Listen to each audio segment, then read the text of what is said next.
Why do Arab people eat food on the floor? And why do they prefer eating with their hands instead of a spoon? Why don't they like eating while sitting at a table? And who was the person who advised them to eat on the floor? Let's find out about the real reason behind this. In many Arab homes, you won't find a dining table or fancy cutlery like forks and spoons because they simply don't use them. Instead, people sit on the floor, usually around a large mat or cloth, and eat with their hands, mostly the right hand. It might feel unusual at first, but for them, this way of eating feels natural, respectful, and deeply connected to their roots.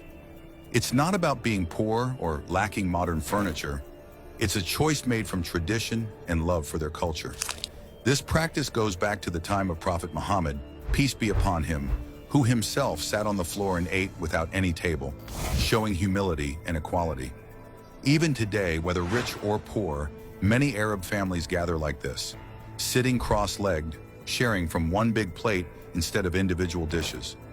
There's a strong belief in not wasting food and in enjoying meals as a shared experience. Most meals are eaten with 3 fingers of the right hand, the thumb, index, and middle. And the left hand is avoided because it's considered unclean since it was used historically for cleaning oneself. The idea of eating with the left hand is even linked with negativity, and some say Satan eats with his left hand. So out of respect and habit, the left hand often stays on the lap or tucked behind. If you're eating rice, you'll see people gently shaping it into small bite-sized balls before eating, and bread is often used to scoop up food instead of a spoon. People enjoy their meals with real emotions.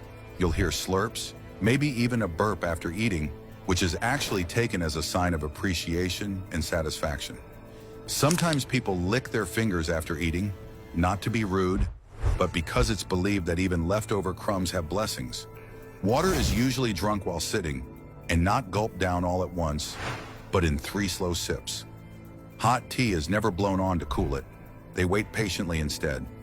In some homes, you might even see tea poured into a saucer, which is a lovely way of showing generosity to a guest.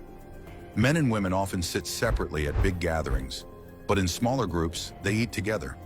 In some families, women eat after the men finish, often completing the leftovers, which shows how much they value not wasting food. Washing hands before and after the meal is a must, but in desert areas where water is limited, Bedouins clean their hands using clean sand. Dining out is rare and saved for special events, because eating at home with family is considered sacred. Long ago, even in Europe, people ate with their hands. Nobles used 3 fingers, just like Arabs still do. Forks were actually invented in the Middle East and first used in Persian courts around the 7th century, but they only became common in Europe hundreds of years later. So while some might find the idea of eating on the floor or without utensils odd, to Arabs it's a beautiful way of staying close to family, culture, and history.